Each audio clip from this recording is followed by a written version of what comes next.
Mungkin mic-nya sudah bisa dibuka, Pak? Waalaikumsalam warahmatullahi wabarakatuh. Mic-nya Ya, belum oke. alhamdulillah. Ya, baik Pak Ustadz, waktu dan tempat kami persilakan Pak. Tafadhol, Pak. Baik. Insyaallah. Jazakallah khair Mas Denny. Bismillahirrahmanirrahim. Assalamualaikum warahmatullahi wabarakatuh. Waalaikumsalam warahmatullahi wabarakatuh. Innal hamdalillah nahmaduhu wa nasta'inuhu wa nastaghfiruh wa na'udzubillahi min syururi anfusina wa sayyiati a'malina. Man yahdihillahu fala mudhillalah wa may yudlil fala hadiyalah. Asyhadu an la ilaha illallah wahdahu la syarikalah wa asyhadu anna Muhammadan abduhu wa rasuluhu alladzi la nabiyya ba'dah. Wala haula wala quwata illa billah wa ba'd. Ikhwatal iman, a'azakumullah jami'an. Bapak, Ibu-ibu, saudara-saudaraku semua, khususnya jamaah dari Rohis Astrografia yang menyimak acara kita via Google Meet atau channel lainnya.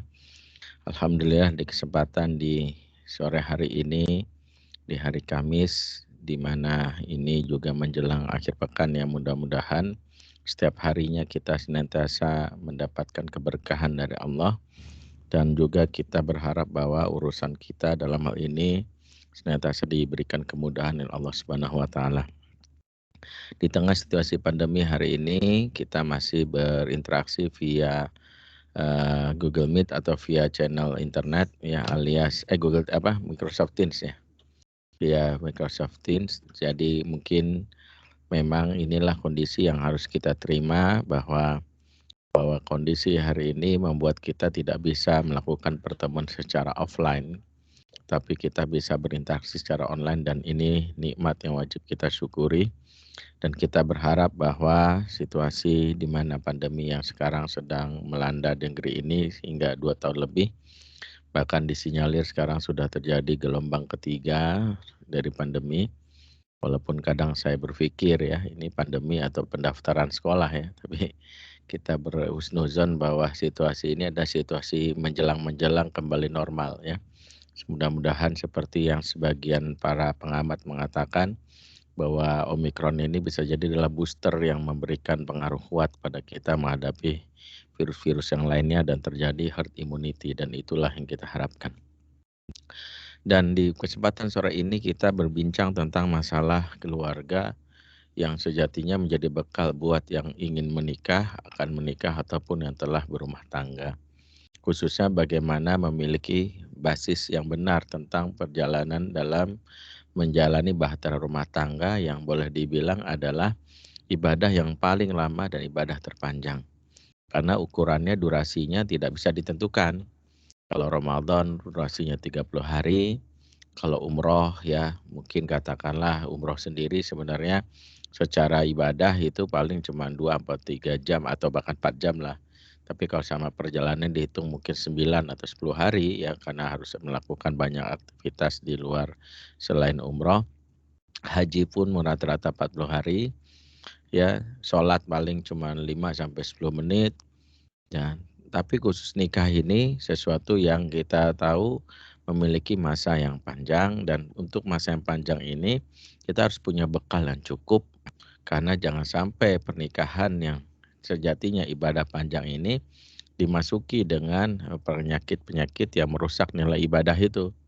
Mulai dari penyesalan, ya, mulai dari ketidakredoan, ya. Kebayang nggak kalau ibadah itu diawali dengan hal-hal yang membuat kita sesal, ya, itu tandanya kita nggak ikhlas, dan itu adalah hal yang bisa jadi karena kita tidak memahami esensi dan pernikahan. Ya, apalagi kalau kita mendapatkan suatu ujian yang sejatinya keniscayaan yang akan dialami orang yang sudah berumah tangga. Dan inilah mengapa kita mencoba untuk mendiskusikan materi hari ini. Khususnya bagaimana kita memahami apa sih pondasi dalam pernikahan yang membuat kita bisa menjalani pernikahan itu dengan begitu ikhlas, begitu semangat, bahkan berdampak kepada perasaan yang bahagia dari kita.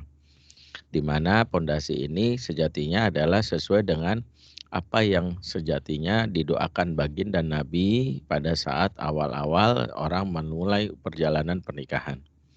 Perlu kita pahami bahwa setiap orang dulu sebelum baginda Nabi Muhammad SAW diutus sebagai nabi yang mengingatkan kepada kebaikan. Orang-orang zaman dahulu tuh kalau ada pengantin baru nikah, itu memiliki doa yang spesial. Yang namanya doa pastinya baik ya, tapi ada doa yang secara, pengertian baik, tapi justru tidak disukai oleh Rasul. Dan ini disampaikan dalam hadis riwayat Ahmad, ketika ada salah satu sahabat bernama Aqil bin Abi Thalib, ya mendapatkan, suatu doa dari kaumnya. Jadi ceritakan bagaimana Aqil ini baru saja melangsungkan pernikahan dengan seorang wanita dari Bani Jushaim, ya jadi dia baru menikah. Maka dia pun mengundang kawan-kawannya ya dalam walimatul urs yang sejatinya itu sebagai, cara dia mensyiarkan pernikahannya. Karena memang hakikat nikah itu nggak boleh disembunyikan. Karena nikah itu harus diumumkan karena ada hak-hak yang nanti mencegah orang dari pandangan-pandangan yang buruk ya.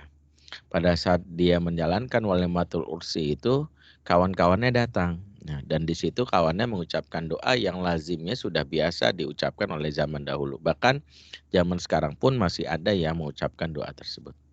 Apa bunyi doanya? Birrifa iwal banin. Semoga kalian rukun dan banyak anak ya. Semoga rukun dan banyak anak ya. Kalau kita lihat kan doa ini banyak sejatinya diucapkan oleh kita. Kalau ada pengantin baru, semoga rukun-rukun ya, langgeng ya, sampai kakek nenek dan banyak anak ya, punya momongan ya gitu. Kira-kira sama lah. Begitu mendengar doa ini, Aqil bin Abi Thalib berkata tegas, la taf'alu dzalik. Ya, bayangkan didoain kok malah enggak terima ya. Jangan kalian ucapkan itu kata kata Aqil. Sampai kawannya heran, "Tsuman naqul ya Aba Yazid. Emang kami harus ngucapin apa?" gitu. Maka katakanlah kata Aqil, barakallahu wa baraka alaika wa jama'a bainakuma fi khairin. Itulah yang diajarkan Nabi kepada kita. Jadi bayangkan betapa Nabi mengevaluasi doa yang biasa dipopulerkan oleh sebagian orang, yaitu dengan kata-kata birrifa'i wal banin. Semoga rukun dan banyak anak. Para ulama menjadikan doa ini hukumnya bukanlah haram, ya bukan haram sepenuhnya, hanya makruh saja. Alias tidak disukai, boleh sih tapi, itu sesuatu yang makruh bukan boleh tapi makruh, tidak sampai kepada haram, ya. Pertanyaannya kenapa Nabi mengajarkan yang lebih esensial, karena sejatinya Nabi mengingatkan tentang fase rumah tangga dengan benar. Yang diajarkan Nabi apa? Barakallahu wa baraka alaika. Artinya apa? Rasul mengingatkan pertama keberkahan. Keberkahan itulah dasarnya. Mengapa bukan rukun? Nah ini penting, kenapa bukan banyak anak? Karena kalau rukun aja jadi patokannya, hati-hati. Sebab kerukunan pun itu diceritakan juga dalam Al-Quran, tapi pernikahannya pernikahan yang justru sangat dibenci oleh Allah. Contohnya ada kerukunan Abu Lahab dan istrinya. Ya, Abu Lahab dan istrinya itu boleh dibilang rukun, mesra, romantis. Ya, bikin ya kalau istilah anak muda zaman now ya bikin envy, ya, bikin iri. Ya, kalau mana-mana gandengan tangan, ya, bahkan suap-suapan, ya, untung nggak ada KPK kata orang ya, suka suap. Dan itu membuat orang lain tuh ya merasa, ih ini the best couple lah pokoknya. Ya yang belum nikah jadi pengen, ya, yang udah jadi pengen lagi begitu. Nah suatu hari ketika baginda Nabi Shallallahu Alaihi Wasallam melewati rumah dari Abu Lahab, berkata sang istrinya ya Ummu Jamil, apa katanya, pokoknya kalau nanti Muhammad lewat rumah kita, aku lempari dia dengan kotoran onta gitu. Makanya sang suami berkata dengan begitu semangatnya, apa kata dia? Duhai istriku, engkau sungguh mendukung perjuanganku ya. Kok istilahnya sekarang, waduh kita nih sehati banget dah. Justru kata-kata inilah yang justru tidak disukai ya. Maka kalau kita simpulkan bahwa apa yang terjadi sama Abu Lahab dan istrinya, ujung rumah tangga mereka apa? Sayaslana ronzatal lahab wa imra'atuhu hammalatal hatab. Kami lemparkan Abu Lahab ke neraka, demikian juga istrinya sang pembawa kayu bakar. Jadi ujung rumah tangga yang dikenal rukun ini justru berada dalam laknat Allah yang berakhir di mana? Di neraka. Makanya jangan terpesona dulu dengan kerukunan kalau kerukunan itu hanya berdampak kepada sesuatu yang dimurkai oleh Allah. Ya. Ya, beda dan kalau misalnya maaf ya, bahwa konflik ya kalau terjadi ingat ya, konflik dalam rumah tangga itu ada sesuatu yang niscaya kalau saya bilang. Bahkan rumah tangga terbaik yang kita tahu yaitu ada rumah tangga baginda Nabi Shallallahu Alaihi Wasallam itu tidak bisa lepas dari konflik. Kita tahu baginda Nabi adalah sebaik-baiknya laki-laki dan rumah tangga pasti rumah tangga terbaik karena beliau ada uswatun hasanah. Tapi rumah tangga beliau tidak sampai bukan berarti nggak ada konflik ya. Justru konflik terjadi. Ya kita tahu bahwa Nabi pernah konflik dengan istrinya Aisyah sampai Aisyah cemburu dan banting piring depannya. Bahkan disebutkan bahwa bahkan ada fitnah menimpa Ummul Mukminin Aisyah sampai membuat akhirnya ada fitnah perselingkuhan Ummul Mukminin dengan sahabat bernama Sofwan bin Mu'attal. Pernah istri-istrinya baginda Nabi menuntut nafkah yang lebih pada saat hidup bersama Rasul ke uang kurang gitu. Jadi Rasul pun pernah mengalami ya diboikot sama istri-istrinya gitu. Kesingkatnya ini sesuatu yang terjadi ya. Artinya apa? Bahwa konflik tidak bisa dihindari, bahkan itu keniscayaan dalam pernikahan. Makanya konflik dalam rumah tangga itu ya resiko menikah itu pasti adanya konflik. Pasti ya. Makanya beruntung yang jadi jomblo ya, nggak pernah konflik sama pasangan gitu. Yang ada konflik batin. Jadi itu salah satu keberuntungan ya kalau jomblo. Yang jelas adalah kalau apa yang membuat pernikahan itu konflik menjadi suatu hal yang baik, kalau konflik itu berada dalam keberkahan. Apa maksudnya? Keberkahan akan menjadikan konflik itu laksana jamu yang pahit, tapi akan menyehatkan. Beda kalau misalnya rumah tangga itu dalam hal ini jauh dari keberkahan.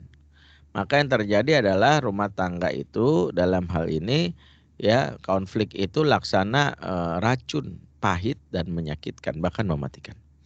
Jadi sama-sama pahit, tapi bedanya adalah adakah yang satu menyakitkan, satu menyakitkan. Yang pembedanya di mana? Pembedanya adalah di bagian berkah. Makanya berkah adalah kata kunci yang harus kita pegang untuk menjaga supaya konflik tidak merusak, bahkan makin menguatkan hubungan kita. Termasuk doa yang diajarkan ya oleh orang-orang jahiliyah itu adalah banyak anak ya gitu.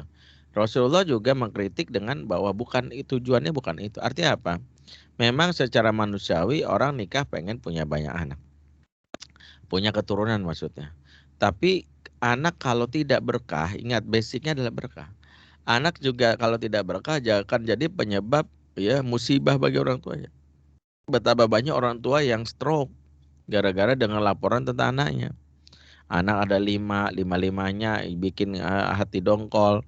Anak pertama habis DO dari kampus ya gara-gara mungkin ya ketahuan ya nyolong, atau anak kedua ketangkap Kapolsek karena narkoba, anak ketiga habis nabrak orang di jalan, anak keempat ya habis hamilin anak tetangga, anak kelima nggak mau sekolah candu gadget ya, stres ya, pulang itu selalu deg.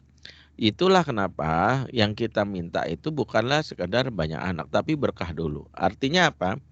Kalau ada di antara kita yang diuji dengan ketidakmampuan dalam memiliki anak, ya kan kita tahu bahwa Allah menguji sebagaimana rumah tangga Nabi pun, Nabi punya anak cuman dari 2 istri, padahal istrinya banyak.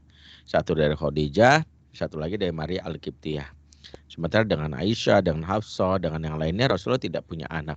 Tapi bukan berarti rumah tangga mereka itu adalah rumah tangga yang buruk, bahkan mereka ada contoh rumah tangga yang berkah.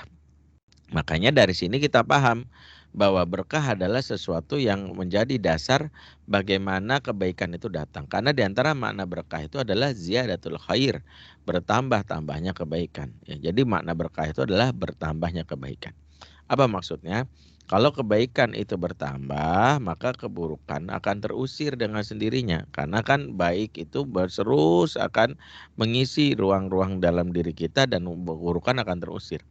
Ya itulah yang disebutkan dalam surat Hud ayat 114, innal hasana dilhibna sayiat. Sesungguhnya kebaikan itu yang banyak akan mengusir keburukan. Makanya kenapa berkah itu menjadi dasar, karena segala hal yang buruk akan terusir dengan sendirinya. Seperti misalnya gelas kalau isinya air yang keruh ya, seperti air teh yang keruh. Kalau kita ingin air ini menjadi bening ya, maka kita tumpahin aja air yang banyak itu. Ya air udah satu botol galon air mineral yang bening, tumpahin aja tuh, lama-lama air yang tadinya keruh tadi lama-lama jadi bening. Demikianlah cara bagaimana kita mengatasi atau membuat rumah tangga kita dalam hal ini menjadi baik. Ya itulah yang menjadi dasar bagaimana orang-orang yang selama ini memiliki masalah dalam rumah tangga, bisa jadi masalah itu akan membuat dirinya stres, membuat dirinya menjadi ketakutan, bahkan berdampak kepada psikis. Biasanya karena rumah tangga itu jauh dari keberkahan. Karena rumah tangga tanpa berkah itu ibarat tanah kosong yang ditumbuhi rumput ilalang. Jadi kalau ada tanah kosong ditumbuhi rumput ilalang, maka berpeluang rumput itu akan tumbuh meninggi. Dan kita nggak khawatir rumputnya ternyata. Tapi rumput itu akan mengundang datangnya ular, kecoa, kalajengking, tikus, dan hewan-hewan menjijikan lainnya. Dan itulah yang menjadi penyakit. Itulah menjadi masalahnya. Jadi rumah tangga tanpa berkah itu justru mengundang hal-hal yang menyesakkan, diibaratkan seperti ular, tikus, kecoa, kalajengking tadi. Makanya dalam hal ini doa Nabi yang menunjukkan bahwa berkah itu yang menjadi dasarnya, itulah yang harus dikejar orang pada saat dia menikah. Ya, sehingga kalau dia menikah dengan berkah itu sejatinya dia berada dalam kebaikan yang terus ada di sepanjang pernikahannya. Kalaupun ada hal-hal yang mengganggu rumah tangganya, biarlah Allah yang dengan caranya mengusir ke pengganggu tersebut. Ya, seperti misalnya di antara kita mungkin ya sebagian ibu-ibu ada yang mencemaskan. Ya apalagi seiring dengan viralnya film Layangan Putus ya, jangan-jangan suami gua nih kan bikin sebagian istri itu curigaan sama suaminya, apalagi suami nggak pulang semalam langsung curiga, "Lu semalam ke Kapadokia lah?" Lu iya ngaku aja kan, "Lah elah Kapadokia lu pikir kayak di sini ke Ciputat apa, bisa 1 malam?" Ya butuh waktu lah, bohong lah. Jadi bikin curiga, was-was, ya bahkan kalau suami pulang handphone kegeletak langsung diperiksa, jangan-jangan kan langsung curiga, langsung di-scrolling WA yang masuk. Begitu ada WA tanpa foto profil ya, di situ ada kata-kata "Hey say," gitu, langsung curiga, pasti nih selingkuhannya. Padahal dia lagi nyapa temannya namanya Saiful kan gitu ya. Ya atau Sayuti gitu ya. Jadi yang namanya setan menggiring kepada perasaan-perasaan negatif, konflik yang membuat ujungnya seperti itu. Padahal kalau kita mau pelajari yang namanya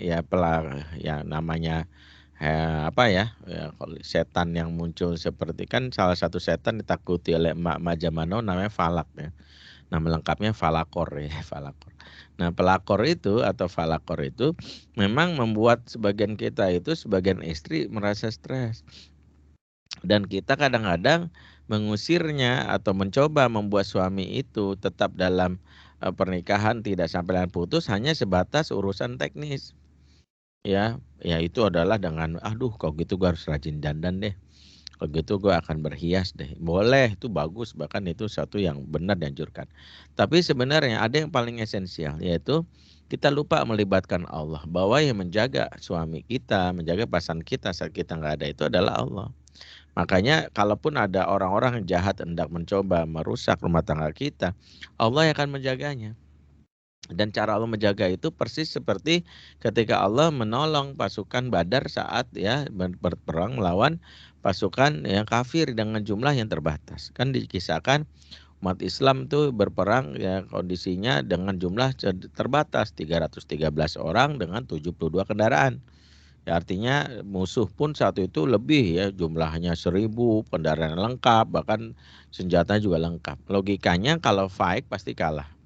Bahkan pada sebelum berangkat para sahabat juga melakukan perjalanan yang panjang karena mereka kendaraannya terbatas, mereka harus jalan kaki.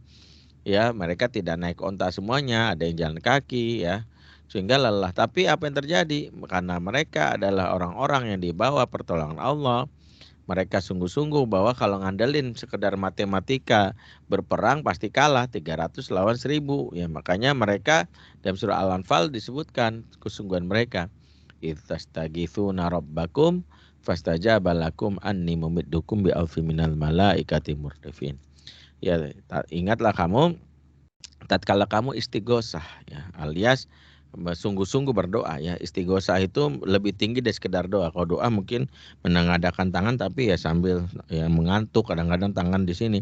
Tapi kalau istighosah itu sampai ngangkat tangan sampai sebutkan baginda Nabi ketiaknya kelihatan. Saking seriusnya. Maka dijawablah Allah, fastajaba lakum. Maka Allah jawab langsung, fastajaba lakum. Anni mumiddukum bi alfin minal malaikati murfi wa minal malaikati murdifin. Kami turunkan malaikat dengan jumlah ribuan yang berbondong-bondong. Makanya disebutkan mereka itu berperang hanya menjalankan lakon doang. Tapi sejatinya pasukan yang berperang itu malaikat dengan kaum kafirin. Jadi mereka baru ngangkat pedang, musuh udah mati. Loh kok perasaan nggak diapa-apain? Ya, perasaan belum senin. Seperti itulah yang digambarkan di dalam beberapa ahli sejarah tentang perang Badar. Nah, demikian juga yang sejatinya kita bisa lakukan dalam konteks rumah tangga. Secara teknis ya jangan sampai kita mengandalkan kekuatan bahwa saya seorang psikolog, saya seorang jago komunikasi, tidak. Tapi yang paling esensi adalah kekuatan yang berasal dari Allah, itu adalah keberkahan. Pasangan kita misalnya yang laki-laki yang mungkin kita khawatirin bakal direbut sama pelakor misalnya, bukan sekedar bawa berhias itu bagus, tapi coba deh isi rumah itu dengan keberkahan, minta tolong, doa, sholat dan sebagainya. Ya, ketika misalnya di kantor misalnya karena dia kena cowok yang ganteng, keren, perhatian, baik ya, juga jabatannya tinggi misalnya. Kemudian ada seorang cewek yang pengen menggodanya ya, dia ingin menggoda si cowok ini ya. Begitu dia mulai WA gitu ya, ternyata Allah jaga. Waktu dia mulai WA ya ternyata kuotanya habis, jadi centang satu gitu, nggak nyampe pesannya gitu ya. Dia nggak putus asa, kemudian dia berpikir menelpon, ternyata sinyalnya lagi nggak ada ya, satu provider ya rusak saat itu.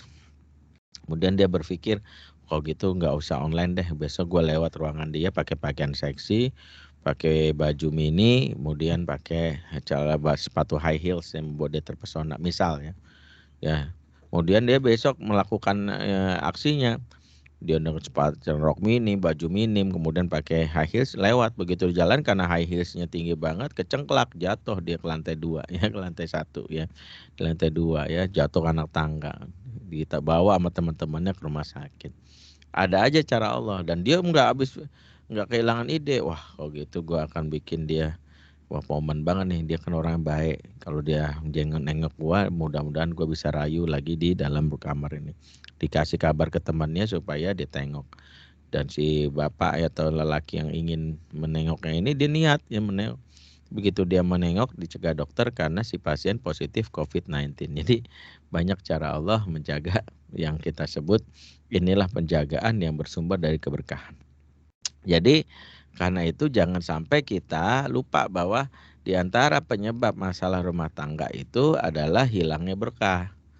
Ya, kalau kita pahami ini maka sebelum kita berbicara teknis, berbicaralah hal sudah berkah nggak rumah kita itu dulu. Karena kalau berkah itu hilang pastinya adalah menjadi awal musibah. Nah, bagaimana supaya rumah tangga itu berkah? Ternyata keberkahan itu tidak ujuk-ujuk datang ya, tapi dia diproses dari proses pernikahan yang justru dapat ridhonya Allah. Maaf kata nih, coba evaluasi saat kita ingin menikah, apakah pernikahan kita mulai dari proses perkenalan itu dapat ridhonya Allah atau laknat Allah? Kalau enggak mempengaruhi keberkahan, kita ibarat kata sudah investasi berkah enggak sebelum nikah. Mulai dari apakah dalam proses kita menikah karena dalam jenis itu apakah ada hal yang diharamkan seperti misalnya pacaran, berzina, apalagi sampai melakukan hal yaitu tadi perzinahan.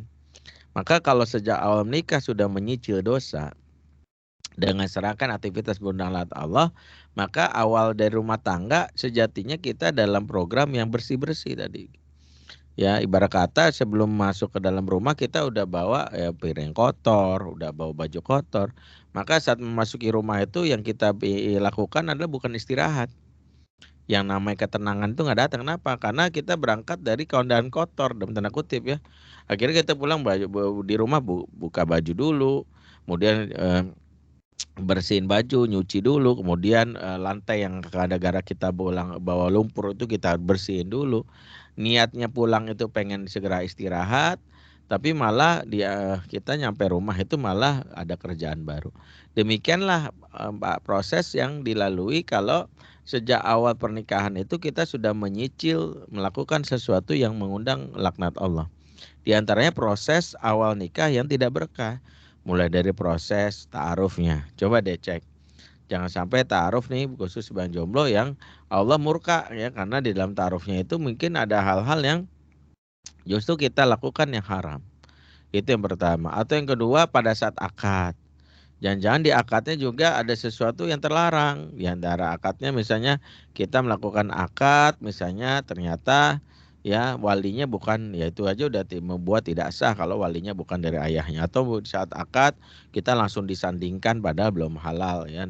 Kan salah satu budaya yang dikembangkan Yahudi itu pernikahan itu adalah pasangan perempuan sama laki-lakinya diikat disandingkan pakai kain ya, padahal sejatinya ya sebelum halal mereka untuk berdampingan. Kalau sudah halal silahkan. Atau dandanan di walimatul ursinya lihat ada berkah enggak, mulai dari yang diundang jangan-jangan orang kaya doang, orang-orang miskin nggak boleh datang ya, malah khawatir ya orang miskin datang ya habis semua ya, bakso habis gitu ya, karena khawatir ya mereka ampaunya 10.000 makannya 300.000. Nah, perhitungan terhadap ampau pada saat lagi walimatul ursi juga mengundang ketidakberkahan ya. Makanya hati-hati, Rasulullah mengingatkan sungguh tidak berkahnya pernikahan itu dimulai dari kalau mengundang orang-orang kaya doang yang sudah prediksi. Wah, kalau bapak ini mah minimal 500.000 nih. Wah, dia kan manajer gue undang. Wah, dia nih kepala wali kota. Jadi udah diprediksi tuh ampaunya. Tapi kalau dia ya elah dia OB paling dia nebeng makan di rumahku. Iya, dia siapa lagi? Bukan. Justru doanya orang-orang yang nggak mampu secara finansial ini, kalau dia minta kepada Allah itu berkah buat kita. Makanya kalau walimatul ursi udah niatnya sedekah, jangan niat balik modal. Ya, kadang ada orang nikah itu hobi ya, hobi nikah itu buat apa? Ya supaya dapat balik modal gitu ya. Lu hobi banget nikah, iya bro, untung berlebih gitu ya. Nikah waktu sama istri pertama, alhamdulillah ampaunya sampai 100 juta ya. Gue modalnya cuma 2 juta. Gampang banget dah nyari duit sekarang, tinggal modal kawin doang gitu. Jadi ini salah satu niat busuk ya, menjadikan pernikahan itu untuk mencari uang yang banyak dan itu mencabut keberkahan. Jadi prosesnya harus dievaluasi. Nah, setelah berumah tangga, barulah kita harus punya yang namanya konsep berkah itu gimana. Karena kalau di mana konsep jadi jangan terpesona sekadar hubungan romansa seperti layaknya ya drama Korea atau percintaan di Bollywood. Enggak. Kita harus membangun romansa yang dibangun atas dasar keberkahan, di mana dasarnya disebutkan dalam surah Al-A'raf ya 96 ya 96 92 lau anna ahlal qura amanu wattaqau la fatahna alaihim barakatim minas sama'i wal ard walakin kadzabu fa akhadnahum bima kanu yaksibun. Jadi Allah mengingatkan lau anna ahlal qura, sekiranya penduduk negeri ya sebenarnya semua negeri beriman dan bertakwa. Jadi dikategorikan sini beriman dan bertakwa, maka la fatahna alaihim barakatim minas sama'i wal ard, kami akan bukakan keberkahan. Tuh lihat. Dari mana? Dari langit, berarti dari atas, dan dari bumi. Menunjukkan berkah itu dapat dari sumber mana aja, alias kebaikan itu akan diturunkan kepada si pengantin. Lewat apa? Lewat satu hal, basicnya adalah beriman dan bertakwa. Ini menjadi kata kuncinya, keywordnya. Romansa hubungan kita itu harus dasar iman dan takwa. Makanya kalau dasarnya iman dan takwa, kita selalu berusaha menjaga hal-hal yang menjadi pondasi dasar supaya rumah tangga ini tetap berkah. Di antaranya adalah bagaimana jangan sampai mengundang murka Allah dengan sesuatu yang merusak ya, sebab berkah itu rusak salah satunya adalah karena maksiat dari pelaku yang membuat Allah murka. Ingat, dalam hal inilah mengapa kita harus waspada terhadap penyebab utama perceraian atau hilangnya perasaan cinta yang sudah lama kita bina. Kenapa sih saya dulu mesra cinta banget sama dia, tapi setelah 5 tahun, 10 tahun tuh perasaan tuh hilang. Yang ada tuh perasaan marah, mau cerai, tapi saya khawatir itu malah buruk buat anak-anak, tapi ingin mempertahankan tapi begini amat. Nah, di antaranya adalah ada yang kita lupakan. ya, bahwa penyebab perceraian atau penyebab hilangnya cinta itu bukan urusan teknis. Apakah karena saya nggak cantik lagi, atau karena saya kurang berhias, atau karena saya nggak dandan. Ternyata bukan itu. Kenapa saya bilang bukan itu? Karena sejatinya baginda Nabi Shallallahu Alaihi Wasallam mengajarkan, ya, bahwa ada hal yang menjadi dasar kenapa sejatinya hilangnya kemesraan di dalam rumah tangga atau hilangnya cinta bahkan terjadi perceraian bukan karena faktor teknis, ya. Negeri kita nih kan berada dalam kondisi bahkan sebagian ahli menyebutnya ini krisis keluarga, justru negeri ini terjadi apalagi di masa pandemi. Ini masa pandemi ini kan ujiannya benarnya bukan masalah COVID doang, ya, bukan sekedar faktor kesehatan, ya. Bukan sekadar juga faktor ekonomi. Biasanya pemerintah perhatiannya kepada dua hal ini, bidang kesehatan dan bidang ekonomi. Padahal ada efek yang tidak kita sadari, ini sudah jadi bom waktu. Di mana ini sudah peringatkan oleh para ahli, ya, Profesor Dr. Aisunarti misalnya, guru besar IPB yang menjadi ketua koalisi ketahanan ketahanan keluarga Indonesia, ya, beliau mengatakan bahwa di antara yang dia agak aneh ketika masa pandemi ini, data-data dari para ahli menyebutkan perceraian justru meningkat di masa pandemi. Kebayang nggak? Pandemi kan membuat orang itu lebih sering di rumah, ya, bapak ya dengan work from home, anak juga school from home, ibu juga. Logikanya kalau udah sering di rumah maka semakin dekat dong secara fisik, semakin akrab. Tapi justru kenyataan di lapangan nggak begitu. Ya, misalnya apa? 2019 sebelum pandemi yang bercerai itu catatan dari sebagian ahli itu yang bercerai sebanyak 429.500 pasangan. Itu yang bercerai. Tahun 2020 di awal pandemi, ya, kita kan pandemi baru terjadi dan di mana pemerintah melockdown itu sekitar tanggal 15 Maret, ya, kalau nggak salah tahun 2020. Ya, dan di tahun itu justru angka pandemi meningkat pesat, ya. Kurang lebih terjadi 479.500. Jadi tercatat ada 50.000 penambahan justru di masa pandemi. Ini kan menjadi pertanyaan. Kenapa kok bisa? Di rumah aja kok malah cerai gitu. Ternyata ini menjadi salah satu yang harus kita pikirkan. Ya, mereka serumah tapi ternyata justru makin ribut. Di antara yang para ahli menyebutkan penyebabnya biasanya yang dituduh itu urusan teknis. Ada yang bilang karena masalah komunikasi, ada yang bilang karena masalah ekonomi. Ternyata bukan itu. Ada satu hadis yang harusnya jadi perhatian kita, bahwa perkara cerai atau hilangnya perasaan cinta pasangan itu sudah dikabarkan baginda Nabi Shallallahu Alaihi Wasallam 14 abad yang lalu, di mana Rasulullah mengingatkan kita. Dan ingat, ini hadis ini itu sampai dimulai dengan sebuah sumpah dari Nabi, ya, di mana Abdullah bin Abbas menyatakan jika ada hadis yang dimulai dengan sumpah maka tolong dicamkan, kau perlu dicatat, kau perlu kita hafalkannya. Di mana Rasulullah mengatakan dalam hadis riwayat Ahmad dan kitab Sahihut Targhib, walladzi nafsu Muhammadin biyadih, ya, demi Allah zat yang jiwa Muhammad ada dalam genggamannya. Jadi, ya, Rasulullah memulai hadis ini dengan sumpah. Apa kata Rasulullah?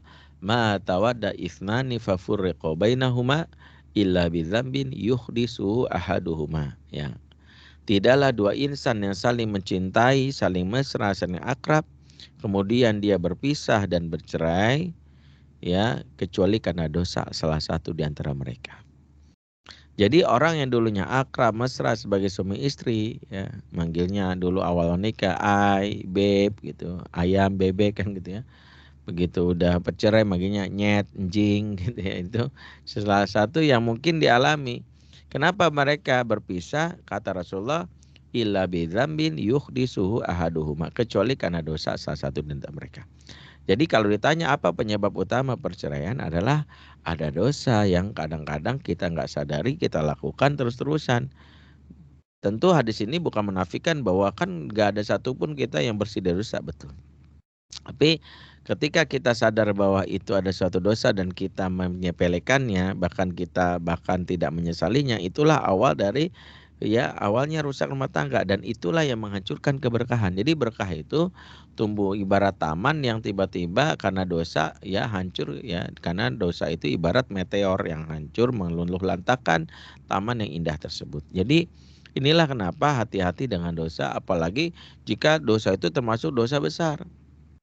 Ya, karena dosa-dosa besar layaknya sebuah meteor yang jatuh, kadar kerusakannya berbeda. Semakin besarnya dosa, semakin besar rusaknya, semakin kecil ya mungkin daya pengaruhnya luar biasa. Tapi kalau kecil terus-terusan juga merusak. Makanya kenapa ini menjadi bahan renungan. Berkah itu hilang diantaranya ketika maksiat dilakukan. Di antara penyebab rumah tangganya Adam dan Hawa itu, dalam hal ini dia berada dalam kondisi yang boleh dibilang awalnya mesra, the best couple, kompak, tapi iblis ingin merusak rumah tangga mereka, dan iblis memiliki kecerdikan luar biasa. Iblis nggak menggoda Adam dengan bilang, wahai Adam, Hawa bakalan tua, nggak menarik lagi, nggak begitu. Wahai Hawa, Adam, nanti kau dunia bakal nikah lagi sama yang lain. Gak bikin mereka seperti itu.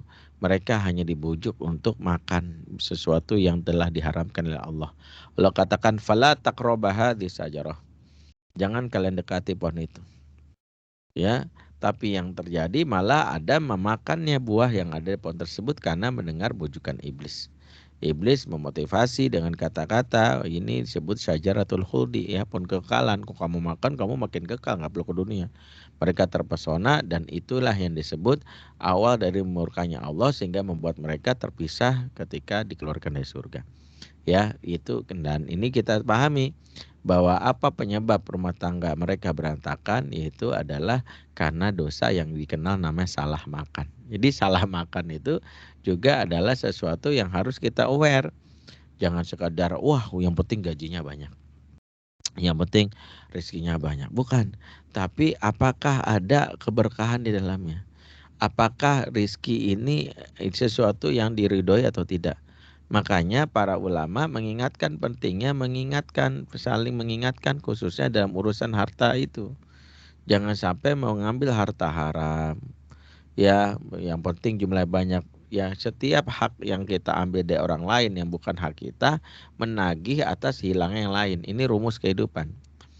Kalau kita dijatahin 10.000 oleh Allah rezeki hari ini, tapi kita korup 50.000, 40.000 itu bakal keluar dalam wujud apa? Sakit, keluar biaya obat, apa baru keluar tiba-tiba beban motor kempes, ya itu membuat kita harus keluar. Ya akhirnya bingung, kok perasaan gaji naik tapi pengeluaran naik, lagi-lagi karena dicabutnya berkah. Ya, jadi jangan sampai kita menyepelekan hal ini, sehingga apa yang harus kita ingatkan dari basicnya seperti disebutkan dalam surah Al-A'raf tadi, yaitu adalah dasarnya iman dan takwa. Kalau dasar iman dan takwa, pertimbangan selalu gini, kira-kira akhirat saya selamat gak ya? Seorang suami ketika nyari istri, nyari pekerjaan itu, si istri selalu ingetin, Mas, jangan bawa yang haram ya, yang halal-halal aja. Seperti itu.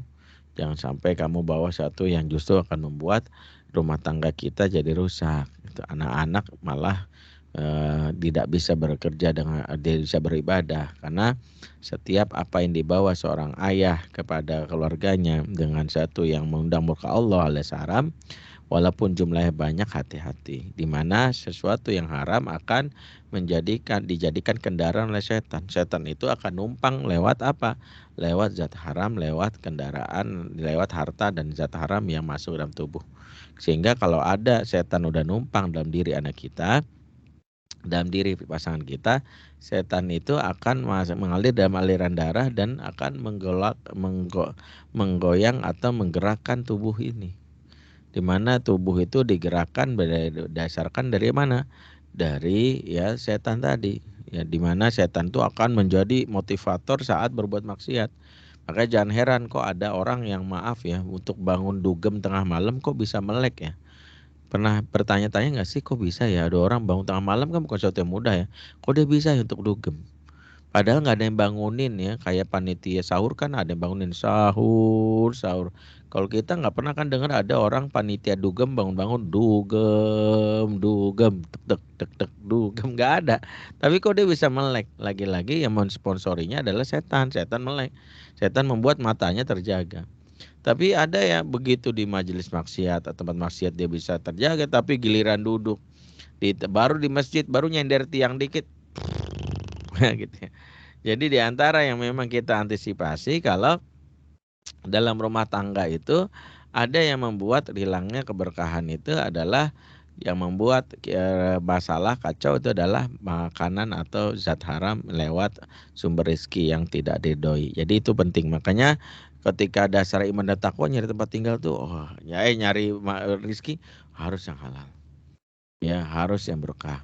Kemudian ketika dia menentukan perjalanan nyari tempat tinggal, ya tempat tinggal pun bukan yang penting murah, bukan. Di antara doa Nabi Nuh dalam surah Al-Mu'min ayat 30 ya, 29 30 ya. Beliau berdoanya apa? Rabbi anzilni munzalan mubarakan wa anta khairul munzilin. Ya Rabb, ya tempatkanlah aku di tempat yang diberkahi. Itu bayangkan seorang Nabi Nuh saat perahunya terombang-ambing setelah banjir dahsyat itu, dia nggak bilang gini, ya Allah carikanlah aku tempat tinggal yang strategis, yang dekat dengan jalan tol, ya bebas banjir, ya ada CCTV, ya monitor, ada security system. Kalau kita tuh spesifiknya itu, tapi kita lupa berkah nggak? Kalau seorang Nabi Nuh minta munzalan mubarakan, yang penting tinggalnya diberkahi gitu. Nah ini jadi salah satu patokannya gitu. Jadi itu pula yang membuat kenapa seorang Ibrahim waktu menambah anak istrinya, dia pikirin tempat tinggal yang mungkin secara kacamata manusia zaman sekarang atau zaman dulu itu enggak kok gini banget seorang suami ya nyari tempat tinggal kok enggak ini banget, enggak pas banget ya, karena kan disebutkan bagaimana Ibrahim itu disebutkan dalam doanya ayat 37 ya, surat Ibrahim ayat 37, Rabbana ini askantu min dzurriyyati biwadin ghairi dzar'in inda batikal muharram. Ya Tuhan kami, sungguhnya aku menempatkan anak istriku negeri yang tandus tidak ada tanam-tanaman, asal dekat dengan rumahmu yang dimuliakan. Jadi bayangkan Ibrahim itu di awal disebutkan tempat tinggalnya yang tandus nggak ada tanam-tanaman. Bayangkan tempat tinggal kok tandus nggak ada tanam-tanaman, ini bapak model apaan gitu. Ya, nyari tempat tinggal tandus nggak ada tanam-tanaman, pasir doang. Mending kalau ada batako sama semen. Ini pasir doang, nggak bikin apa-apa. Tapi Ibrahim menyambung dengan kata-katanya adalah indah batikal muharram. Tempat tinggal ini memang nggak strategis, nggak nyaman, panas, tapi dekat dengan rumahmu yang dimulakan itu Ka'bah. Jadi salah satu yang membuat Ibrahim memilih itu bukan lagi faktor sekedar ekonomi, tapi yang dipikir adalah hal-hal yang membuat berkah, dekat dengan masjid. Inilah kenapa dasar yang harus kita pahami. Jadi sinilah ketika kita menyadari pintu-pintu keberkahan itu dimulainya dari hal-hal yang terkait dengan spiritualitas. Sehingga kalau spiritualitas itu rusak, buruk, pasti pengaruhnya nanti kepada masalah di dalam rumah tangga. Ya, ikatan hati itu bukan sekedar kuasa kita. Selama ini mungkin kita terlalu sombong menyangka, oh saya kan jago bikin puisi, saya kan jago bikin pantun. Bukan. Hati yang terikat itu bukan wilayah kita. Allah tantang dalam surat Al-Anfal ayat 63. Wa allafa baina qulubihim, dialah Allah yang menyatukan hati kata Allah. Jadi yang menyatukan hati siapa? Allah. Lau anfaqta ma fil ardi jami'a ma alafta baina qulubihim. Sumpama kamu mengumpulkan harta di muka bumi kata Allah untuk menyatukan hati manusia, enggak bakal bisa. Jadi Allah tantang, enggak bakal bisa kamu.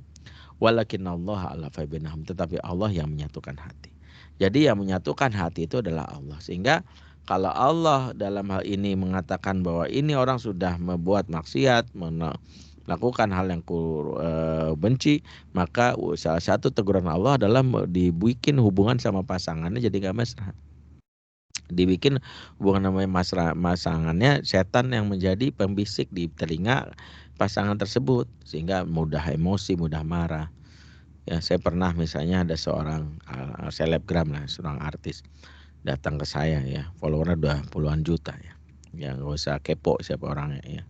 Khawatir ada admin lambe turah bocor ya, nanti lari ke mana-mana. Dia cerita bahwa Saya udah ke psikolog 19 kali Ustadz. Ustadz orang ke-20 ya. Jadi saya baru merasakan sakitnya di nomor 2 kan ya. Bagi seorang istri itu setelah saya aja di nomor 20 kan gitu. Jadi saya nomor 20. Jadi Ustadz, saya kalau di depan layar kaca, di depan sosial media itu saya dikenal pasangan yang romantis sama istri. Tapi sebenarnya ya kita udah memelihara amarah itu udah berantem tuh udah 2 bulan inilah. Bahkan 2 minggu ini kami pisah ranjang, pisah kamar. Tapi demi kebutuhan konten ya kami coba berdamai gitu ya. Karena kan ini wilayah Priok kita udah banyak janji dengan banyak produk gitu ya. Saya nggak mau ini menjadi terus-terusan Ustadz. Sampai saya akhirnya mencoba pelajarilah cara komunikasi yang baik sebagai suami. Mungkin salah saya banyak. Saya nggak ngerti tentang psikologinya wanita, saya belajar. Saya baca buku, ada buku namanya Men from Mars, Woman from Venus, kan ada ya. Tapi setelah saya renungkan, kok ya tetap begini aja gitu.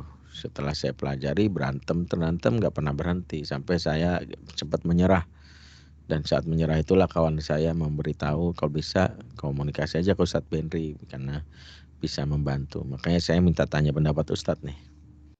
Saat dia minta tanya pendapat saya kebayang nih orang udah 19 kali ke psikolog.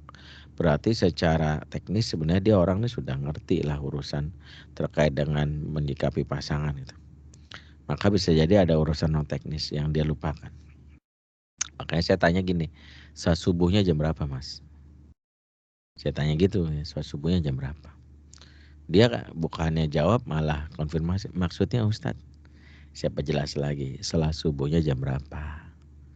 Akhirnya bukannya jawab malah berkilah. Jadi gini Ustadz, saya kan ada syuting tuh kadang sampai jam 3 dini hari, sampai jam setengah 4 menjelang subuh lah. Jadi kalau syuting itu kadang capek banget saya pulang aja ke rumah. Ya karena udah capek saya tidur bablas deh. Saya akhirnya bilang, jadi maksudnya nggak sholat ya? Sholat sih Ustadz. Ya jam berapa? Pertanyaan saya kan sederhana, jam berapa subuhnya?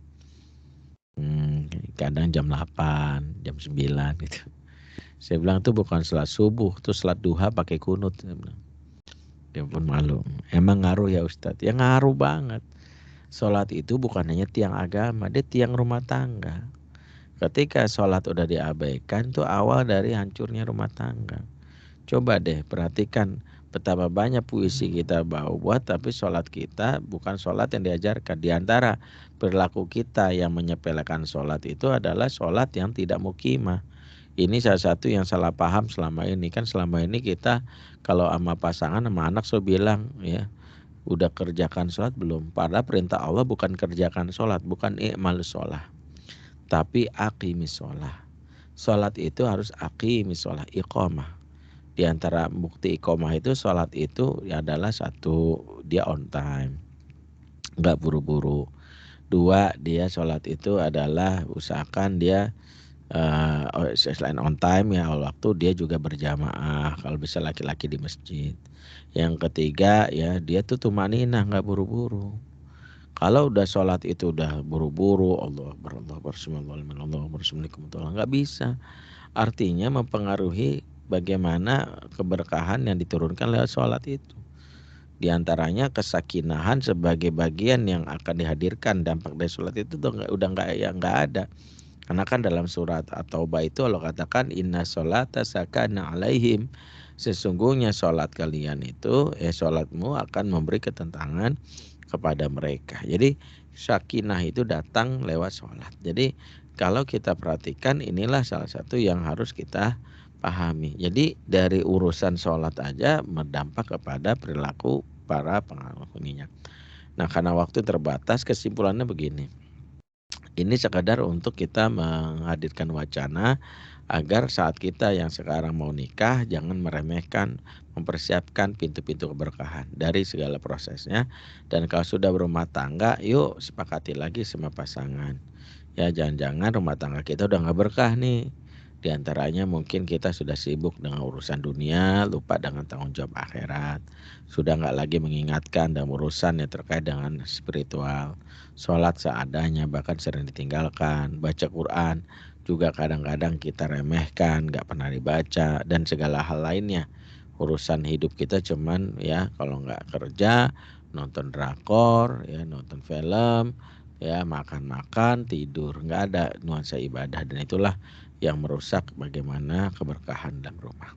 Jadi kesimpulannya, mau kita saat ini mau menikah supaya makin merasa mesra, dekat kepada Allah, pada pasangan, kuatkan keberkahan. Kalau sekarang udah punya masalah, yang merasa bahwa kita ini merasakan tertekan karena emosi, lagi-lagi juga lewat pintu keberkahan. Maka keberkahan adalah kunci yang menjaga rumah tangga itu menjadi rumah tangga yang akan mendatangkan sakinah, mawaddah, dan rahmah. Ingat, sakinah, mawaddah, dan rahmah itu adalah tamu, adalah makmum.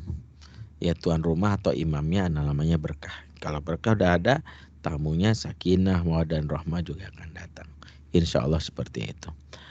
Itu saja mungkin yang bisa kami sampaikan di kesempatan sore hari ini karena dibatasi oleh waktu, dan ini tadi diingatkan oleh tim supaya ada kesempatan untuk diskusi, tanya jawab, maka kami persilakan untuk Mas Denny Nugroho untuk mengantarkan kepada sesi diskusi.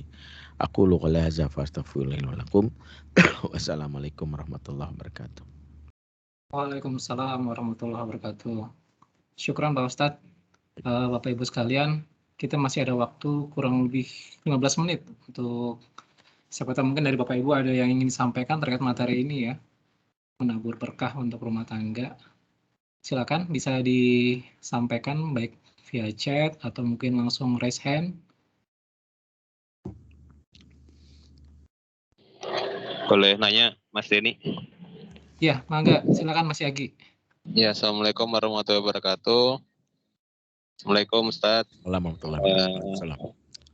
Tadi kan disebutkan bahwa salah satunya adalah karena kemaksiatan yang dilakukan oleh salah satu pasangan ya Ustadz ya. Ketika itu dilakukan maka tidak berkah rumah tangganya. Apakah begitu juga ketika Allah memberikan ujian, misalkan ada anak, misalkan udah berumah tangga, punya anak itu, kemudian anak yang susah diatur, apa anak itu nakal, apakah itu termasuk juga ujian buat kedua orang tuanya, Ustaz? Ya. Mungkin seperti itu, Ustaz. Dan bagaimana tipsnya mungkin kalau ada. Assalamualaikum warahmatullahi wabarakatuh. Assalamualaikum warahmatullahi wabarakatuh. Ya, para ulama ya banyak menukil perkataan-perkataan yang menunjukkan memang pengaruh maksiat itu bukan hanya kepada rumah tangga dalam konteks relasi pasutri. Bahkan dalam hubungan manusiawi yang lain pun teralami ya. Salah satu yang dikatakan oleh Fudail bin Iyad dalam kitab Al-Bidayah wa Nihayah misalnya, beliau berucap, la asyallah fa'raftu dzalika bi khuluqihi mari wa bi khuluqi ahli wa bi khuluqi khadimi wa bi fa'ri fi baiti. Ya. Sungguh aku maksiat kepada Allah, dan dampak maksiat itu ada 4. Yang pertama adalah maksiat itu ada 4. Satu, yang pertama adalah kendaraan yang bermasalah. Jadi kata para ulama, kendaraan itu kan di bawah kendalinya Allah ya, dalam doa subhanalladzi sakhkhar lana hadza wa ma kunna lahu muqrinin. Maksudnya Allah yang mengendalikan kendaraan ini sementara kami tidak punya kuasa atasnya. Makanya ketika kendaraan udah dimasuk bengkel, tapi kok ya Allah tiba-tiba ban listrik kempes, businya bagi motor nggak nyala, maka bisa jadi karena pengaruh maksiat dari pemiliknya. Ini yakini para ulama. Ya makanya jangan merasa bahwa wah ini mah mesin terbaik, nggak bakal rusak. Titanic itu contoh betapa sombongnya sang pemilik sampai akhirnya dihancurkan oleh Allah, tenggelam. Jadi kita harus sadar ada kuasa Allah atas kendaraan kita. Muhammad bin Sirin pernah naik kendaraan zaman dulu keledai dan kuda dan onta ya. Kuda yang ditungganginya tiba-tiba ya mengamuk, nggak bisa dikendalikan, lompat sana lompat sini. Maka dalam hal inilah akhirnya Muhammad bin Sirin pun nangis terseduh-seduh dan ditanya oleh kawannya, lima tabki, kenapa engkau menangis?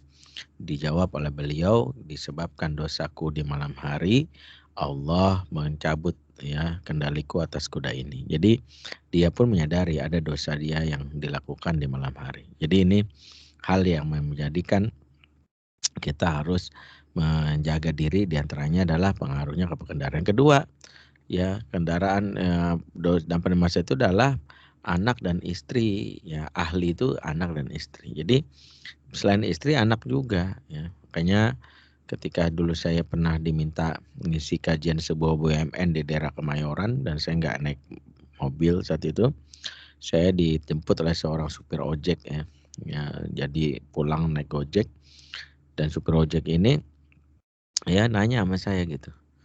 Dia bilang, "Pak Ustadz," ya karena dia tahu saya Ustadz gitu, "saya mau tanya nih hukumnya," gitu. Saya kan ditawarin teman aplikasi di handphone saya, ilegal sih tapi konon aplikasi ini bermanfaat banget untuk ngeblok setiap orderan GoFood larinya cuman ke saya dan teman-teman yang punya aplikasi ini. Jadi kita bisa atur tuh, kita mau ambil yang mana, bonusnya gede apa enggak, jaraknya, ya pokoknya yang menguntungkan kita lah. Katanya bisa meningkatkan performa kita gitu. Menurut Pak Ustadz gimana?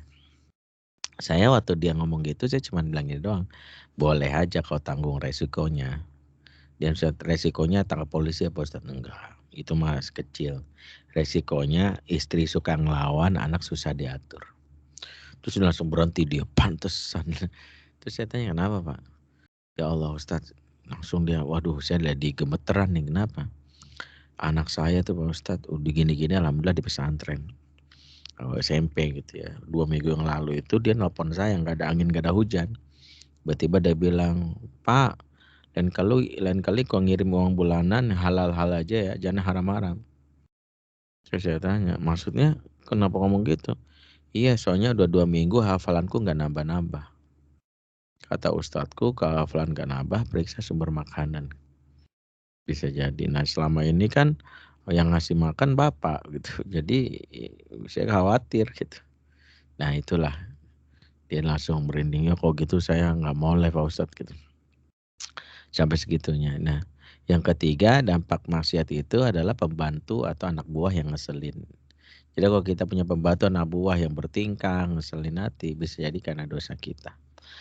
Yang keempat, dan ini juga disebutkan para ulama, tikus yang masuk ke dalam rumah. Jadi tikus itu adalah hewan fasik dan tidak lain fasik datang kecuali karena ada dosa di rumah tersebut yang tidak ditobati. Nah itulah kenapa ulama zaman dulu kalau tikus datang bukan nyari lem tikus atau mesin atau apa ya alat yang mengusir tikus, bukan. Yang pertama kali lakukan tuh tobat dan istighfar, seperti itu. Wallahu a'lam bishawab. Syukuran Pak Ustadz. Ini ada chat di kolom chat, contoh masalah seperti apa yang dikatakan berkah dan musibah Pak Ustadz?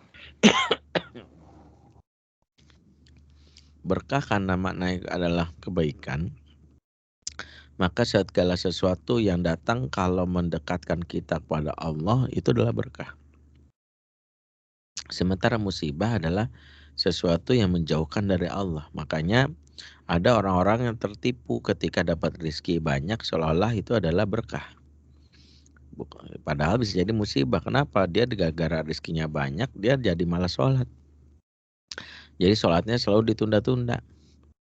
Dan itu yang kadang nggak disadari, dia masuk dalam apa yang disebut para ulama sebagai istidraj.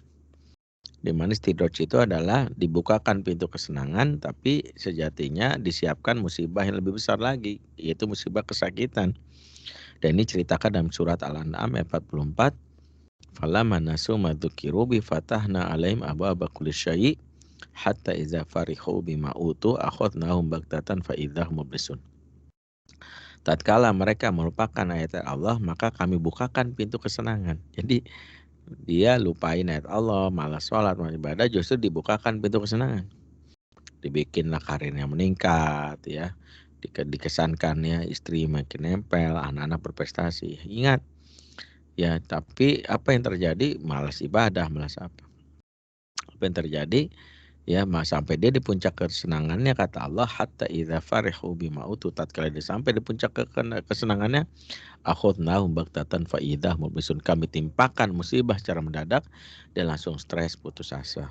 Maka banyak kita dipertontonkan di sekitar kita tuh ada koruptor yang akhirnya kebongkar sampai akhirnya stres, sampai akhirnya ketangkap KPK langsung ya hancur semua nama baiknya.